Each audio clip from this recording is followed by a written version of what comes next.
So, I have seen it all over YouTube and the news that Susanne Morphew's body was found. I had never heard of this case, okay? I was like, who is that? Okay. You know? Yep. But it was everywhere, so I was like, I have to look into it. So, what happened to Susanne? I'm about to tell you.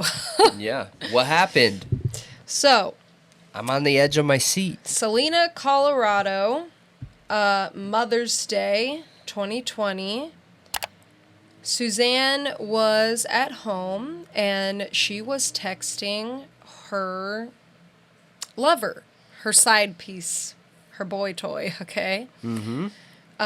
Susanne was married to Barry Morphew. They had 2 daughters. The 2 daughters were away on a camping trip that day.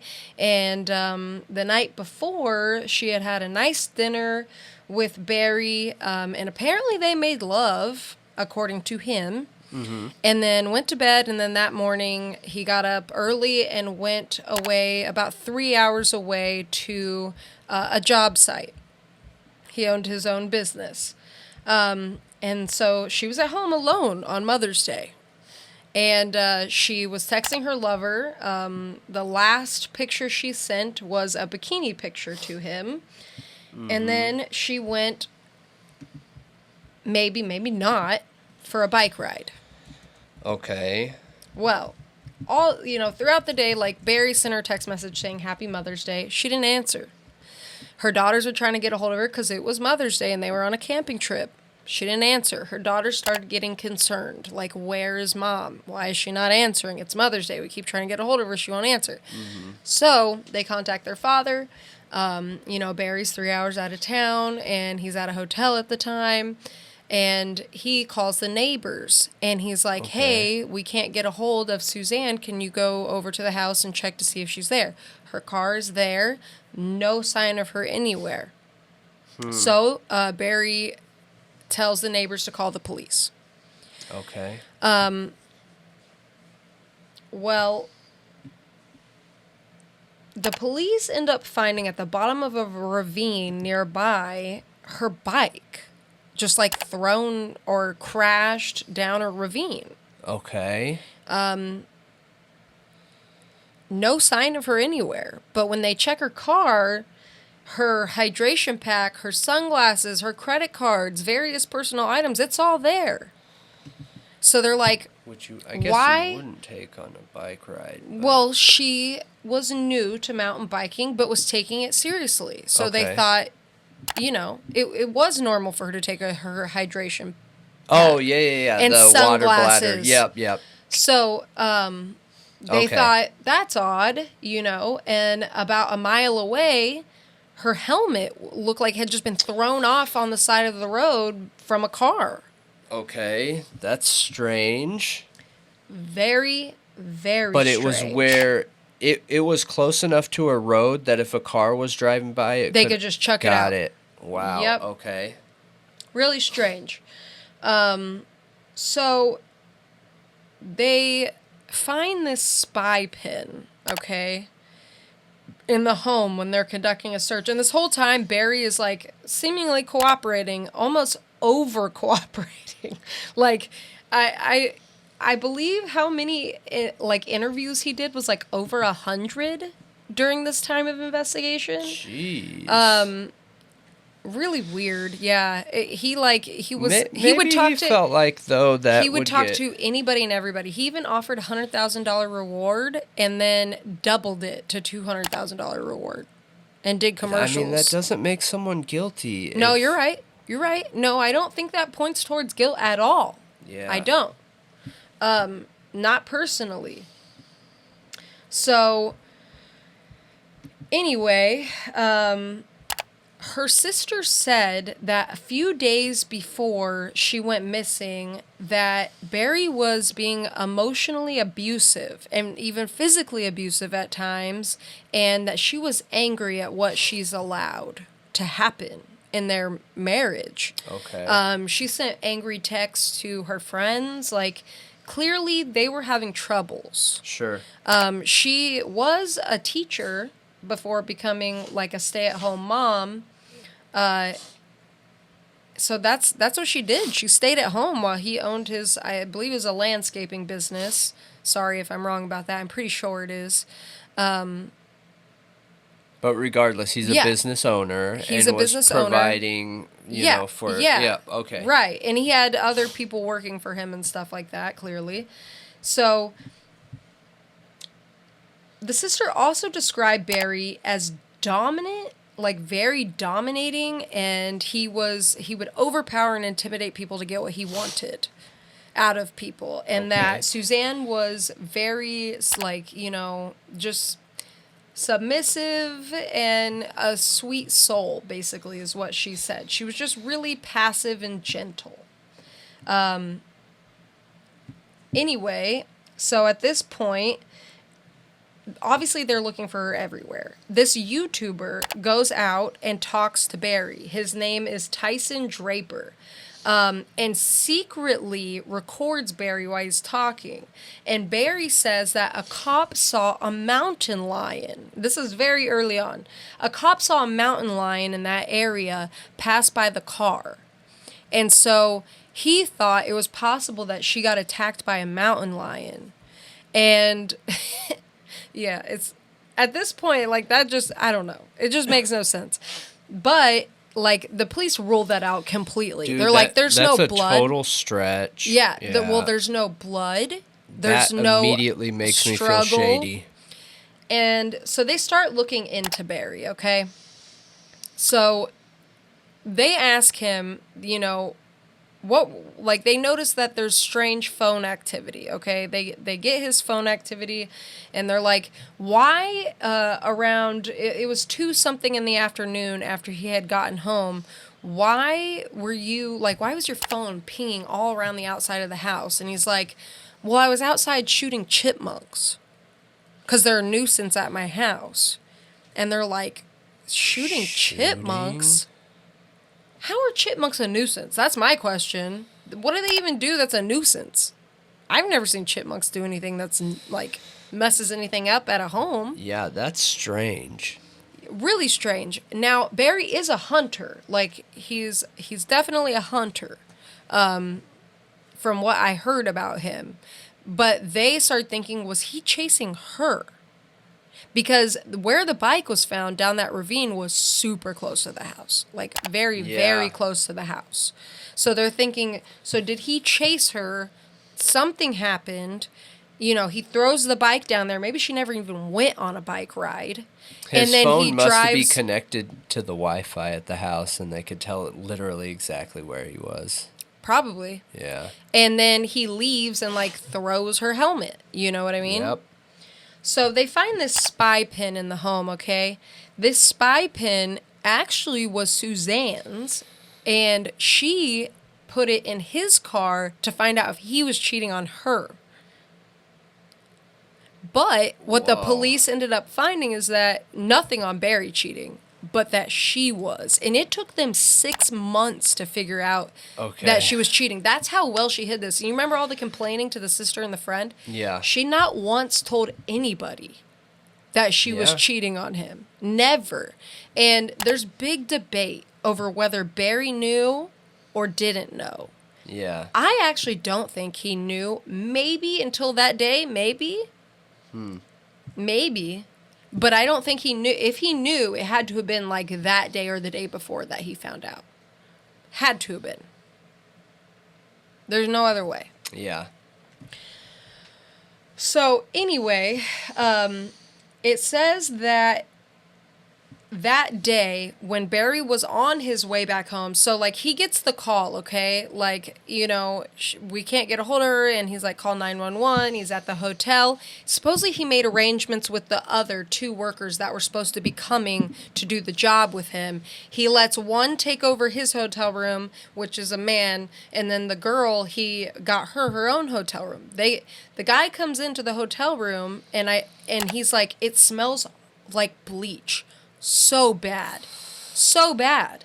And Man. the girl, I guess, walks in to see what's going on, and she said it was so bad that it was making her eyes tear. Oh. Really weird. Yeah. Super weird, okay? How many coincidences in a missing person? Right. Well, Barry actually fires them for cooperating with police to try to help finding his wife. No, dude. Come on. Yeah. Weird. Okay. There's a lot of weird things in this. But at the end of this, I still don't know if he did it or not. What? I still am not sure. Oh, man. So, anyway, there were some deleting texts the days before missing, like a few days before missing, where Susanne texted Barry and said, "I'm done. I could care less what you're up to and have been for years. We just need to figure this out civilly." So she also texted her friend that he won't even talk about divorce. He won't even engage about the topic of divorce. Sure. So clearly, like, it was going towards that, and Barry knew it was going towards that, whether he knew of an affair or not. He knew that she was done. Yeah. Okay? So, unless something like that had been said before in the past. Right. Right. Yeah. So anyway, Suzanne's phone was never found. Everything they got was from Barry's phone. They could never find her phone. So from 2:47 to 10:17 p.m. that day, after Barry was home and after the chipmunk incident, his phone goes into airplane mode. And they don't know. But they got digital forensic evidence from his truck that could track some of his movements. So they're thinking, essentially, that he may have loaded her body around 9:30 p.m. when apparently there was some activity in the truck, like it was rolling forward a little bit. But he claims he went to sleep at 8 p.m. that night, and that he had his alarm set for 3:30 a.m. to head up to Brookfield, which was 150 miles away, at 4:30 a.m. Is when he actually, his truck, no, 3:30 is when he was going, 4:30 is when he had his alarm set for. So he was claiming he was going to leave at a later time than he actually did. Okay. He left at 3:30, like super early in the morning is when they saw his truck doors opening and closing. So an hour earlier. And he turned the wrong way to head towards that area, and he said he turned left, which is unusual, because he saw elk and he wanted to get a closer look.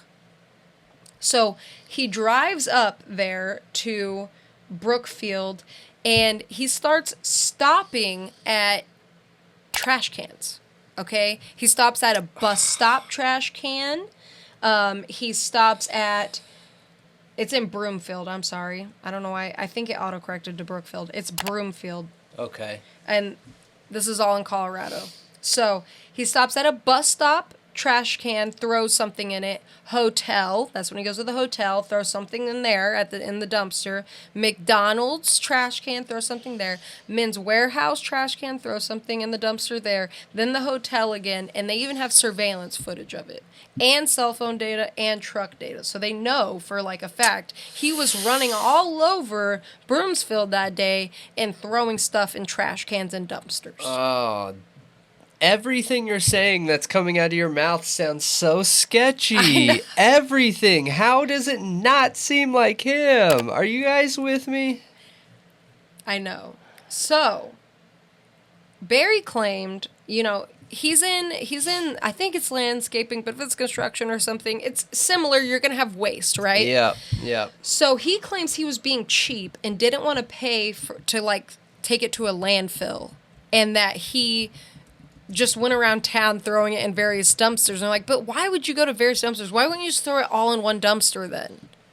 Maybe, I don't know. Maybe he got a ticket in the past or something. I've done that type of work before. Yeah, but it doesn't matter whether it's one piece or it's 100 pieces. I mean, if you fill a whole business's dumpster, isn't it illegal to dump your trash in like a whole bunch in a dumpster? Can't you actually get a ticket for that? I mean, you can, but how much do you actually have in that bed? You're telling me that you have enough to fill up an entire dumpster? Come on, that is no way. No way. I don't know. I really don't know. But from what I saw, it wasn't like massive amounts. It was like a trash bag or two. Is what it was. It wasn't like massive amounts. Exactly. Just from what I saw in the surveillance footage, but I could be wrong. Maybe I didn't see it all. So okay, so wait, hold on. I don't know why this is repeating here. Anyway, so he talked to police, and then police end up finding this syringe cap, okay, in the washing machine at their home, at the family's home. And it Diabetics. it's a syringe cap, which this syringe would have been used to fill a tranquilizer dart. Oh. It is a cap for a syringe that fills a tranquilizer dart. A very specific type of very specific. So when needle they and syringe. Yes, it is. It is very specific. And there's pictures of it. But when they asked him about it, he said, well, it's illegal, but when I'm a hunter, when I see a deer with a nice rack, like in my yard or something, he's like, I shoot them with a tranquilizer dart and I cut their horns off. And he goes and shows them all of his deer horn collection. And they're like, what? Like, this is very odd, Yeah. So he's arrested after all of this evidence is collected, because they haven't even found her body, They haven't found her. And it's been 3 years since then. But they collect all this evidence, okay? And they arrest him for first-degree murder. They think that he hunted her to try to control her from leaving him. That's their theory. And get this. So the judge says, like, I find probable cause to go to trial with this, but that's only because I'm looking at the prosecution's case in the most positive light I possibly can, like giving them the total benefit of the doubt. Because the judge had doubts, but was like, if I look at this case from the prosecution's perspective in the most positive light, I can see probable cause, so we'll just go to trial with it. Because, there's that behavior of throwing stuff away in trash cans and the bleach smell and the tranquilizer dart. Dude, it looks horrible. That is not normal at all. It looks sketchy. It looks super sketchy, and it looks like that's what you would do if you were trying to hide pieces of body, or murder weapon, or murder clothing, or any other thing that could cause evidence. Yeah, and it's important to note that the daughters, which were teenagers at the time, or I think maybe one was a teenager, one was college age, they stood by their father the whole time. They thought he was innocent the whole time, and the younger daughter that lived at home with them actually told her mom to get a divorce and a restraining order before she went missing. So it's not like they didn't see the problems in the marriage. Jeez. They saw them, but they still stood by him and thought he was innocent the entire time. Does that mean something? It totally could. I don't know. I really don't know. It totally could. Yeah. So anyway, this trial is scheduled for April 28th, 2022. That's 2 years after she went missing. But the DA, the defense first argues that, the prosecution failed to produce discovery in a timely manner and potentially exculpatory evidence. Yeah. And then they barred several, expert witnesses in the case from testifying. I can't remember who it was. I think it was 17, or it's somewhere. It's in the double digits number of witnesses that they were like, these people can't testify. The judge barred them from being able to testify. So then the DA, right before the trial, dismisses the whole case. And that is because of these factors, okay? Obviously, the witnesses being barred from testifying. But also, there was these questions, okay? They had no way of telling how long that cap was in the washer. Okay. When did that happen? You know, was he using it for deer hunt? They had no way to prove anything. That's totally circumstantial, completely. And he has a history of hunting and tranquilizer darts and stuff, you know? So a hotel worker said at the hotel that room was above a pool, and that bleach smell had always been there and was there way before Barry. Also, they found DNA, and this is the exculpatory evidence that the prosecution failed to provide, that they found DNA on the glove box inside Susanne's car. And this was from an unknown man. We don't know who this man is, but he is a man with a record of sexual assaults against women. So he has a history.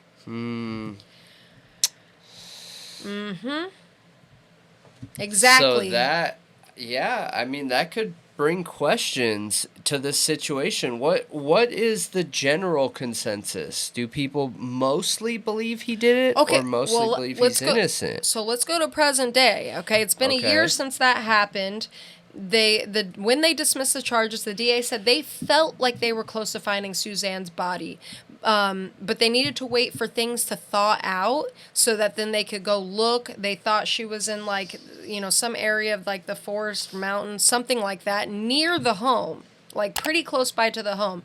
They never found her. They searched and they never found her until this year. So her remains were located this September 22nd, 2023, and were identified Wednesday by El Paso County Coroner in Colorado, 45 minutes away from the family home. And they were not looking for her, okay? This wasn't even them looking for her. Sure. This was them investigating another case of a missing woman whose name is Edna Katana, who was missing from May this year, from less than an hour away, walking around a town. I forget the name. They were out there looking for her. They had a lead on her. And this is in an open field next to a road. They said, but it was like hidden enough for somebody to dig and like people not be able to see from the road. Sure. But it's an open field near a road, 45 minutes away from the home, and her bones were scattered out there. They took a piece and they went and had it identified, and it was her. So does this throw out everything they knew before? Like, what does this mean? Is this a serial killer? Because the weird thing is that Susanne went missing May 2020. Edna went missing May 2023. Same month. Like, is this a cool down time on a serial killer? Yeah. What does it mean? That's why I don't know. The DNA on the glove box, that's weird. Or was she hooking up with multiple other people and this guy just happened to be a weirdo and she didn't know? But the man that she was hooking up with was Jeff. And Jeff was a man from Michigan. He was married with 6 kids. They had a one-time affair. I think it was out of college or high school or something like that. They didn't talk for years. She randomly messaged him, like, what's up on Facebook? And then they literally, like, message each other nonstop every day after that. He was cleared completely. Like, he was in Michigan, which was his alibi, and it checked out. You know, they didn't find him for 6 months. That's how well she hid it. I said that earlier. But he didn't come forward because he said, obviously, he was afraid of what would happen to his life if he came forward. Yeah. But also, he didn't want to, like... Because he wasn't sure if he did it. And then you're going to bring your name forward and not be sure if he could come to you next. Well, I get it. That, but also, like, he has 6 kids and a wife. Okay? And also...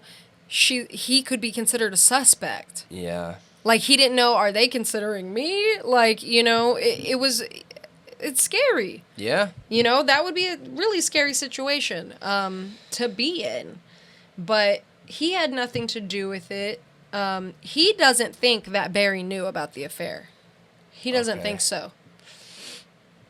But I don't know what to think about this. Like, it blew my mind how much evidence seemingly was here, but not.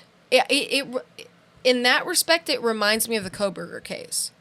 It's all this hard-hitting stuff, but not.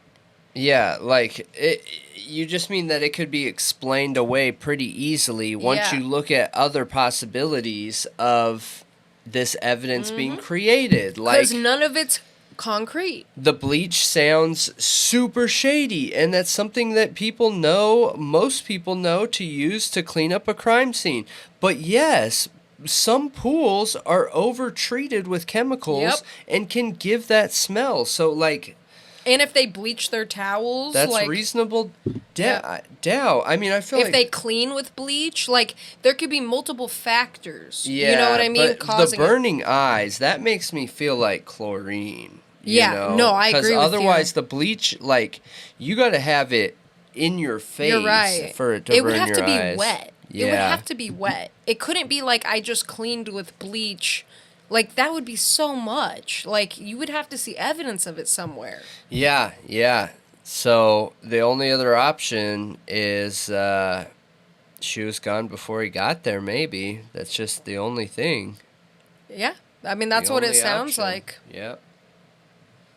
It's really sad, though. Like, it's really, really sad. You know, those girls... I can't even imagine, like, their dad, like, say he is innocent, you know, like, even if he's guilty, I mean, it would just be terrible either way. Like, imagine, Agreed. You know, I wonder if they almost thought, if we didn't leave Mom on Mother's Day, maybe she'd still be here, like, kind of thoughts, you know? And you can never go down that. You can never go down that. You will, probably in grief, but... you have to understand that whoever did this is sick, and it's 100% on them. Yeah. But I'm really wondering what happened here. Like I just really want to know. It's such a mystery. I agree. And I'm sure there's some people who are solid on Barry. I'm sure there are. But like, I don't know. Will his charges get reinstated? Because that was one of the stipulations, is obviously they can recharge him. He never went to trial.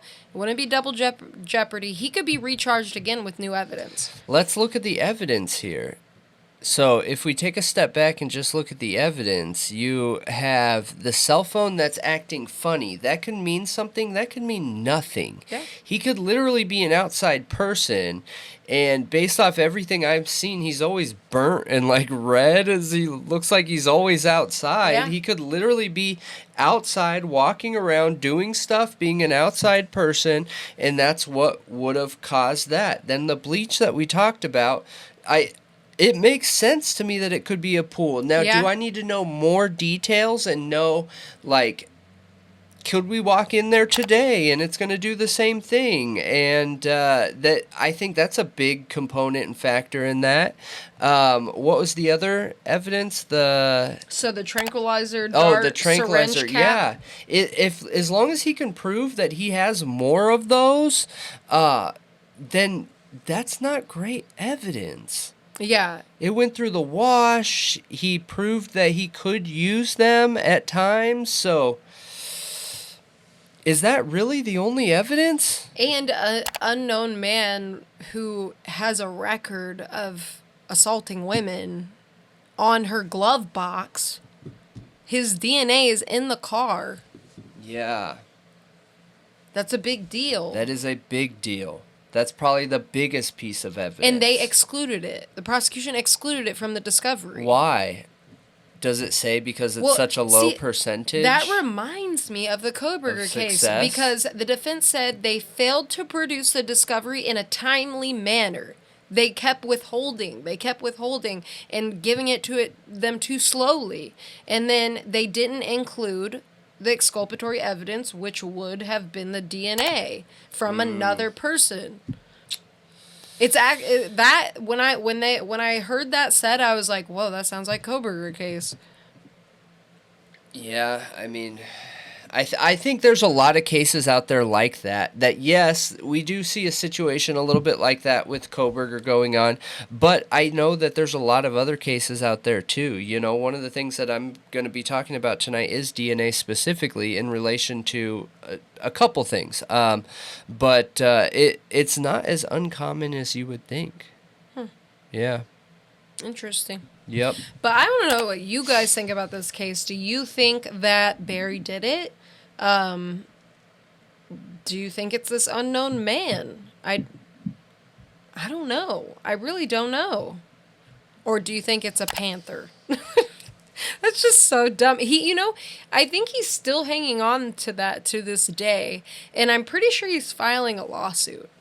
I'm pretty sure I read that. He's filing a lawsuit for $15 million lawsuit or something like that. False imprisonment or something like that. Yeah.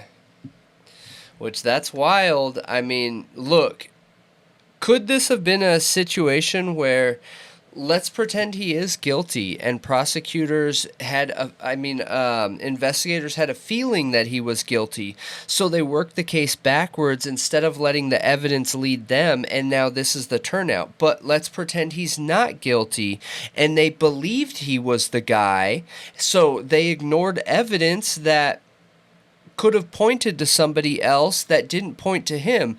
That's why working a case backwards is such a double-edged sword. It's a terrible idea. You just shouldn't do it. Horrible. You should just let the evidence Nobody wins. Yep. You should just let the evidence lead you where it leads you, always. And they need to stop rushing police and investigators. Like, let them have their time, man.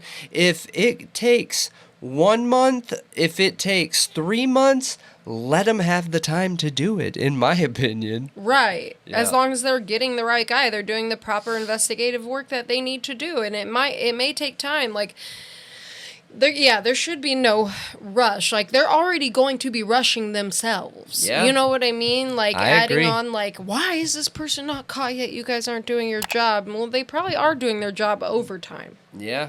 They probably are. But yeah, this is wild. And, justice for Susanne. I hope we find out the truth. Yes, absolutely. Yeah. Did they find any other bodies in that dumping area? Nope. No? Just her.